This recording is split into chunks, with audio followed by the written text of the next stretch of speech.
Okay, we're interviewing at the Boston International Book Fair. It's Sunday, November 18th. And the next interview is with John Kuenzig of Kuenzig Books. And John, tell us a little bit about your background, family, brothers, sisters, mom, dad, what do they do, where did you grow up, what schools you attended, etc. Okay. I've got one brother, one sister. Grew up in a bunch of different places, born in Erie, Pennsylvania. And we moved Canada, Texas, New Hampshire, Massachusetts. So we moved around quite a bit. My dad was an engineer. He was the guy that when something broke and they didn't know what it was, they'd call him up, he'd walk down the line, bang something and fixed it. Had that kind of skill. That's great. My mom had trained to be a medical doctor and then made a significant sacrifice to leave that career to raise us as kids. So I've moved around quite a bit. As far as schooling goes, ended up going to college at MIT, or as my wife and I like to call it, a small technical school down the road from Harvard. I've been in high tech for the first part of my life and books since. When you say high tech, where did you work? What did you do? I worked, there were actually two parts of it. I left school for a while and worked for an international nonprofit, running their computer systems for them, and managed to help them build a solution that, help them grow their business. And then I went back, finished my degree in school, and then left and worked for a company called Boston Technology, which was on the first voicemail companies. Oh, right, yeah. And helped them develop their software. I was very young at that point, but the company grew from, $250,000 to $38 million in 4 years. Yeah. So one of these screaming fast. Wow. Gross. Should happen to me. What's that? It should happen to me. I know. Well, I wasn't a principal of the company, so we got a little piece of it, but got excited about the startup business, and then left there to build test equipment to test that kind of thing. Because back in the early days, as you know,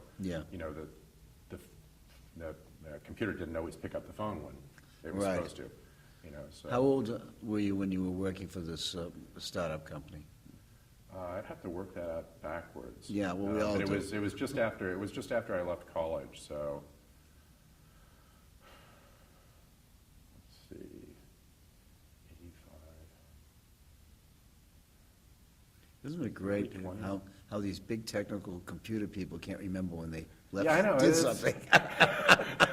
Yeah, it's like trying to get me to use my cell phone, Here I got a technical degree, I can't use a cell phone, so. You say late 80s would be fair enough? Yeah, late 80s I was working there, yeah, so. Okay. When did did your parents or your siblings ever have an interest in books that may have influenced you? Antiques, actually. My first real recollection of books was, my parents used to, because we didn't have a lot of money, my parents would, and they were very frugal about things, they would take us to antique shows. We'd be buying things at the very end of the antique show, and we would go to antique shops and look for things. And my first experience that I remember with books was at a gentleman's place, Mr. Vanna, who was a little antique dealer, had a small shop. My parents were looking at things, and I pulled the door back, and there were some books up on the top. Zane Grey, who was somebody I liked. Yeah. I said, "Can I see one of those things?" I couldn't even reach it. And he pulled it down, and he handed it to me. He said, "That's a first edition." And I said, "What's a first edition?" Okay. And for my next birthday, I got this little green book that I still have that's how to identify first editions. Okay. So that was the first thing I remember about books, and it was many, many years later that I actually got involved with books, from a business perspective. But I'd always been a science fiction writer, or not writer, but reader, and helped my parents actually get started with a science fiction business while I was doing high tech. And then, after a while, I'm looking at what they're doing, and I'm looking at what I'm doing, and I'm saying, they're having a lot more fun. They're having a lot more fun. I like this, unless you do it in a very specific way, it's not as much money. Right. But it's a lot more fulfilling. The chance to get something that someone's looking for into their hands and see them light up. Yeah. Go, wow, that's really cool. I've been looking for that. That does me some good in my gut, and I like that. So when I had the chance to do that, I finally said, okay, I'm going to play with this first, as a part-time thing, and then at a certain point, my wife, said, okay, well, you got to decide if you're going to do this as a business. I said, yeah, let's try it. When did you meet Sophie? In school. At MIT? Yeah, Sonia. Sonia. Yeah, at MIT, yeah, in lab at 3 o'clock in the morning. Very romantic. Sounds romantic, lab at 3 in the morning. Yeah, well, as we say, misery loves company, right? Yeah, so we met there. And how long have you been married? Since, she's going to kill me if I don't get this right, September 1st, 1991. Oh, great. So you guys have been married over 20 years? Oh, yeah, long time. Yeah, we knew each other for, 4 or 5 years before that, so. Okay. Now, you said that after a while, you looked and your parents were having a lot of fun, and you thought, and then Sonia said to you, what are you going to do? When did you make the decision to go into the book business? Well, I had played with it a little bit, as I think many people do when Yeah. they get started. But I actually finally got my registration with the state to get a resale number, which I consider to be the actual Yeah. start of it in 1996, I believe. And at that point, I was doing just science fiction. Just science fiction. Yeah, that's what I started out with. When did you graduate out of science fiction to what you currently do, which is a lot of technology and stuff like that? I bought high-tech stuff for a bit. I'd say probably maybe 8 or 9 years ago now. It was a pretty big shift because when the internet came, it really changed the dynamics of the business, as you know. Yeah. And so locally, I used to do a lot of the science fiction conventions locally, and what you could sell, a book for locally for $10, $15, you couldn't do anymore when the internet showed Right. how truly available it was. Yeah. So I had to figure out either go high-end in that space, and there's only so many signed Heinleins and Asimovs you can Right. find, or try to find a niche that I resonated with that, not a whole lot of people were playing in.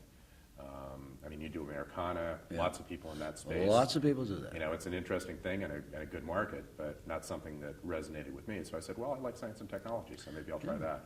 I was looking on your webpage Mm-hmm. just to get a little bit of a background, and it says, we are most excited about science and technology-related books. It is because we graduated from a small technical school down the road from Harvard. I noticed you had that in there. Right. And it also says that you do some stuff with mechanical devices. Right.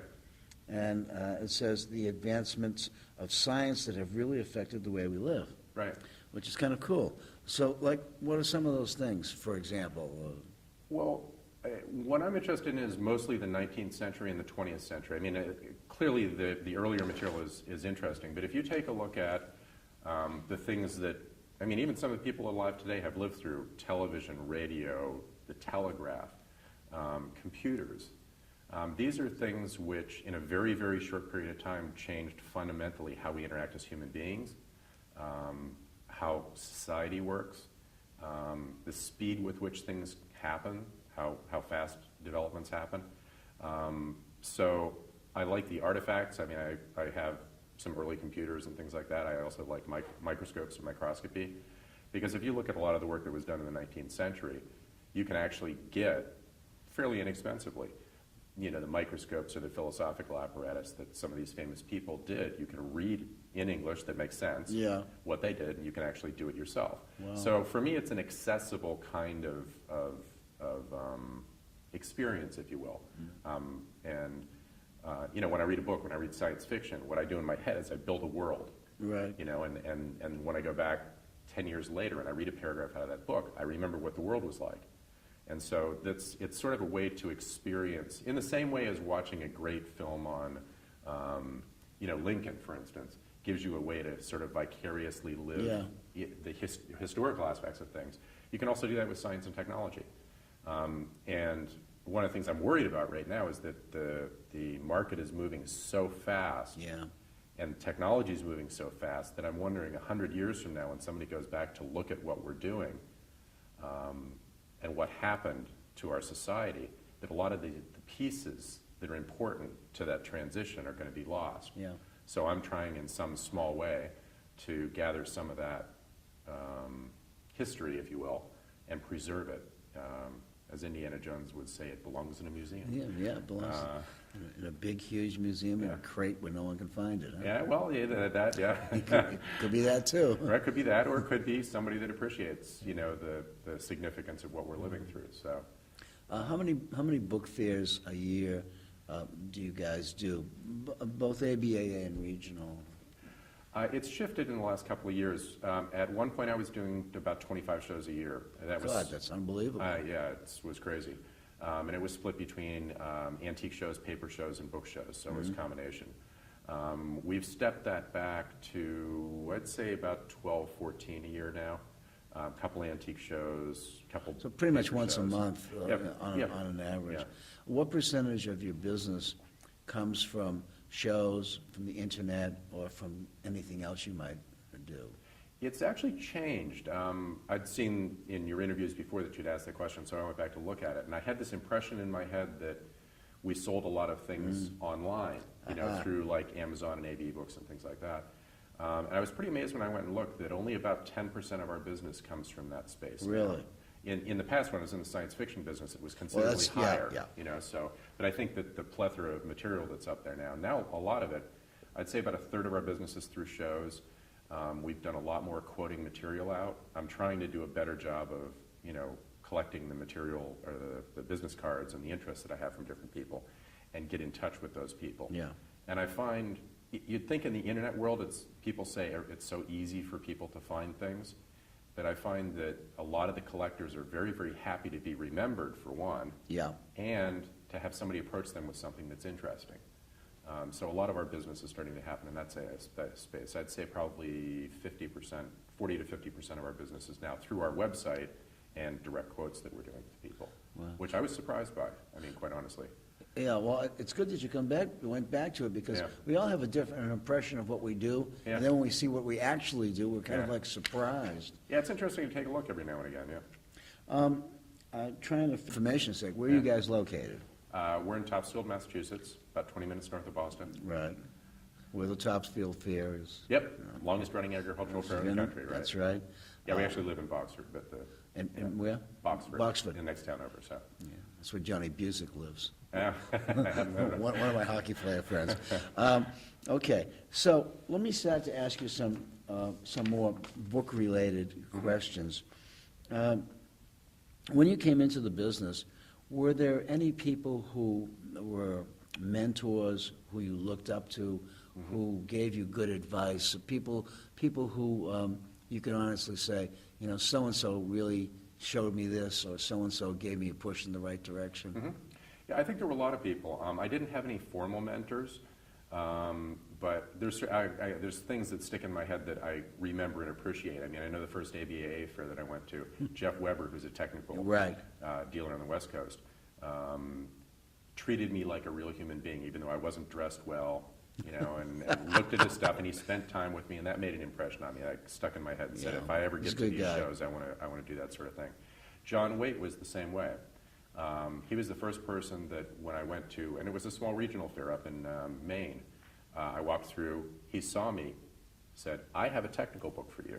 And I'd been to that show before, and to me it was amazing that somebody remembered that I was interested. And he pulled it out. And it was too expensive for me. It was a great thing. I couldn't afford it, but I always remembered that. And so, when I got into the business, John Waite's been very helpful with answering lots of questions and things for me. Dan Gated, John Bell Books, and Bob Colebrook, and a whole bunch of other people. Right. The New England Alumni. Yeah, and it's interesting. Even some of the most successful people in the business, one of the things that amazes me about this business is people are so giving. Yes. You can walk up to, some of the biggest booksellers in this business and ask a question, and, the Colorado Book Seminar is a perfect example of that. You go out there and you can ask any question out there. There are no dumb questions. There's no dumb questions, and people are so open about aspects of their business that if you were out in high tech, which is what I came out of, people would never talk about it. No. It's a proprietary thing, but in this business, people share. There's a lot of business in this world that's done with a handshake, not a contract. Right. And to me, that is. Says a lot about It says a us. lot about us as people. Yeah. So it's a world I like. When you go out, do you do much scouting? Are you a book scouter in the sense of getting into your car and hitting the few open bookshops that we still have? Or you buy at auction? Do you have collection buying? Or do you buy on the computer?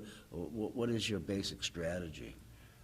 It's more multifaceted now than it used to be. I mean, pre-internet, I had a group of bookshops that I would Right. go on a regular basis and shop.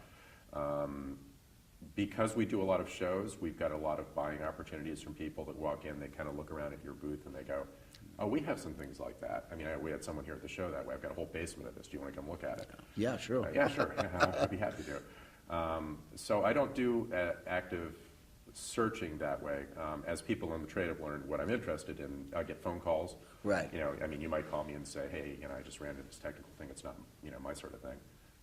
And I do a little bit of buying at auction, a little bit of, trolling eBay and some of that sort of thing, but not as much. Do you issue catalogs? Sort of. Do you do it electronically or paper? Yeah, I'm trying to work into that space because what I want to do is get, and Brian Cassidy, I think, talked about this. It's the difference between passive book selling and proactive book selling. And we've done a lot on the quoting side. What I've done is for the large shows like this, what I've tried to do is put a specific catalog together that I can then send a note out. So I'll physically have some at the show. I'll send an electronic note out to people. And I want to get into more of that because I think it's a good way to keep in touch with people. At the show, it's been our impression, people I've talked to, that we're having a large group of people coming to these shows now, and a lot of younger people, which bodes well for the future of the trade in a sense. Yeah. When you look around you, what do you see? Do you see contemporaries? Do you see young people, or do you see older people as a trade? I guess I don't really slice it that way. Okay. To me, if you're interested and enthusiastic about books, you're somebody I want to talk to. Right. I hear a lot of people that have been in the trade for a long time have concern about us not having enough young people. And I kind of went through my own history and thought about this a little bit. And when I was in my 30s, I was out there in the world trying to make a name for myself, trying to do something, trying to get ahead. And I didn't really care a whole lot about history or the context of society that I was living in.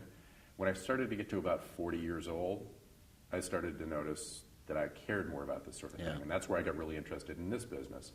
And I think that there's a certain amount of that. I think there are some young people that are in the trade that are coming in earlier than 40s. I think that's really good. That's great. Most of those I see focusing on ephemeral material, All literature. All literature. Odd sorts of things like that. But I think the trick for us as a trade at this point is to build the next generation of collectors, of people that are interested in books. And one of the things I try to do at these shows is if someone walks into the booth and they're under 30, I try to engage them. Hey, have you been to a show before? Do you know how to handle a book? I tell them the story about the first time I ever went to a book show, and I said, I'm looking for science, and the guy had all these vellum-bound books over on the side. And he said, yeah, those are science. And I stood about 2 yards away and looked at them like this. Yeah. Walked across the booth, and he threw a book at me. He actually took it off the shelf, and he said, hey, you. I turned around, and he threw the book at me, and I managed to catch it, which scared the heck out of me. But he said, hey, look, these books have been around, as long as you and I have, and much longer in many cases, and just treat them with respect, and it's okay. And so, the trick, I think, is you start to get people handling it. Once you handle a book, it's a lot different than a Kindle. It's a different experience completely, right? I mean, so there's a sensory perception thing that goes on there, which I like. I think it's great, too. So the trick is we've got to do that. As a So trade. that would be one of the challenges. Do you see any other challenges that we as an association need to address as we move into the future? That's a good question. I think perhaps just the outreach. I mean, I think that's the sort of, the biggest thing. I've met doctors that will take, microscopes and take them into science classrooms and have little kids peer through a microscope, and all of a sudden they can see a world that they can't see with their naked eye that's there, and that kind of gets their mind going. I'm not sure how we do that with young people today about books and why it's important, but I've heard of some curators bringing kids into the classroom and letting them handle, a letter by George Washington or something like that, which I think gives them a completely different dimension. And so that's happening a little bit institutionally, but I don't know how much of that sort of thing's happening in the trade. And I think it would be very interesting if we could find some way to do that sort of outreach to kind of create that curiosity. In the same way as my parents, took me to antique shops when I was Right. young, and it sort of He stuck exposed with me. you to stuff. I mean, it's not going to be for everybody, but there's going to be a certain number of people that get excited about that sort of thing, and those are the people that will preserve the next generation of history, which, I feel a certain sense of obligation to do, which is one of the reasons why I do this. It's a very interesting trade, because if you look at the diverse personalities, Oh, yeah. ages, sex, et cetera, we're just a real big melting pot. Oh, yeah. And I really feel like we are one of the friendliest kinds of organizations there are. Like you said, there's so much sharing that goes on amongst us, Yeah. which I think is really cool. Can I say one more thing about Sure, that? you can say anything. It's your interview. The welcoming aspect of it is I think, is important at big shows, particularly, because I have this impression, when I was very early in the business and wasn't involved, that you would walk into a show and people would kind of scan you from top to bottom, and if you weren't wearing the right clothes or you didn't look like you were well-heeled enough, having that amount of invitation. And I find that, I see more today, which I'm encouraged by, but more dealers having that sort of open attitude and engaging people when they come in to the booth. Because I think that once you have, the hard part's getting them into the show. Right. And then once you've got them Once there, you've got how do them. how do you get them, engaged? And a lot of that's just how we interact with the people, with the new people coming in. And, so I mean, I talked with her, she must have been 14 or 15 years old yesterday, which was amazing to me. And I asked, how'd you find out about the show? Came with my mother. Do you like books? Oh, yeah, I love books. Books, yeah. And she's looking through things. And that's encouraging. That's invigorating for me. For all of us. Yeah. So, I mean, I think that aspect of it, which it's easy to forget because, we're here obviously to sell books and pay the mortgage, and well, at least some Yeah. of us. So, There's a lot more to this trade than just buying and selling. And I think that's the point that you're trying to yeah. get to. It's It's almost a philosophy, Well, why you pretty do it, much. Pretty much. I mean, I was exposed to books because my father used to read pulp westerns. Oh, And when yeah. he got through reading them, he would give them to me. Uh-huh. And that's where I first started to learn about the possibilities of cowboys and Indians. And Yeah. that's what got me my juices flowing. Obviously, as a computer guy, there's no sense asking you the question, was it easy or difficult for you to use a computer in the book business? I'm sure it was really easy for you. Fairly easy, but it's frustrating. Oh? Yeah, because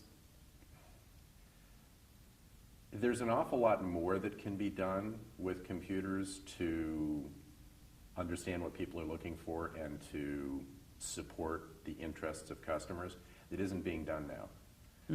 And there's a really big disconnect between the people that are providing software today for computers and what the book world really is. And so needs. Basic stuff, for instance, if you have an inferred date on a book that's not on the title page, obviously bibliographically you need to represent that differently than you would, for one that actually has a date on the title page. But many of the software packages won't let you put brackets around it or do some of those sorts of things. So in some ways, the internet and the way that the software has been put together has actually dumbed down, if you will, the book trade and how that interface works. And I think that's a little confusing to people that are interested in really collecting. And that's something that I'd like to see changed a little bit. Well, maybe someday you'll change it. It could, yeah. It's possible. Talk a little bit about your best remembrance of a buying experience, and perhaps your worst remembrance of a buying experience. Those are always interesting Right. for viewers to see. When I first got started in the business, I did mostly paperbacks. And when I first started looking at some, better books, there was an old gentleman, been in the business for a long time, and he said to me, He says, dig longer and deeper than everyone else, and you'll always be successful. And so my good experience was at a flea market at 3 o'clock in the afternoon when everybody's packing up, and I see a box of Reader's Digest books, and I'm thinking to myself, he says, dig longer and deeper than everybody else. So dig through the box, and down in the bottom is a copy of a book called The Town and the City, Yeah? which I know. Kerouac. I didn't know who that was, but I said, how much is this? He says $1. So I give him $1. Said, it looks like an interesting book, Lowell. Yeah. And took it down the street to one of the good booksellers, and I said, oh, I just found this. His jaw drops. It turns out it's a really good book, and he helps me sell it to a collector for a good price. So that was a really good experience. And I still do that today. I'll still dig to the bottom of the box for that very reason. The worst experience that I ever had, which was, it just hurt, was going to a gentleman's house who had been a tradesman for many years, and he lived through the computer revolution. And he had bought all the computer stuff that came out when it came out just to be able to teach the kids. Yeah. And he stored it in his basement. And he had some of the best early computing stuff all covered with an inch of mold. Oh, God. And I had to go down there with a mask on, try to find a few things that I could salvage to preserve. But it really hurt because there was a whole segment of the world there that had been preserved that just, was gone. And, I could tell you lots of stories about the things that I paid $1,000 for and it's worth 10 or whatever. Everybody has their horror Yeah, I know. stories about stuff like that. Well, hey, if you're not doing it, you're not on the field, right? That's right. You gotta be out there playing. If you're not so. playing, man, you're not going to be able to score. Right. What part does Sonia play in the business? I see she's very active at the book fairs. Right, yeah, I mean, she's fabulous. She said I'm not supposed to talk about her. Yeah, but I want you, that's why. Yeah, I'm you see, asking you asked. I asked. So yes, no. Yeah, no, she's great. She helps me with the packaging and the processing of orders and things like that. And then, she helps me a lot with setting up at the show. She's got that knack of changing 3 things in the booth and it looks 150% better. The woman's touch. Oh yeah, no, she's amazing that way. And but I think the other thing that's most helpful is the perspective piece. Yeah. Which is, it's very easy in this business to get lost in, oh, I love that. Yeah. And she's very helpful sometimes with the perspective part of, you have to learn the difference between what you love and what you can sell. Yeah. And I think we all fall into that trap a little bit, but, so I very much appreciate her for that. Well, she's a doll, and you're lucky to have her. Yeah. And we're at the end of our 30 minutes. Okay, And thanks very much, John. I enjoyed it. very much, thank you.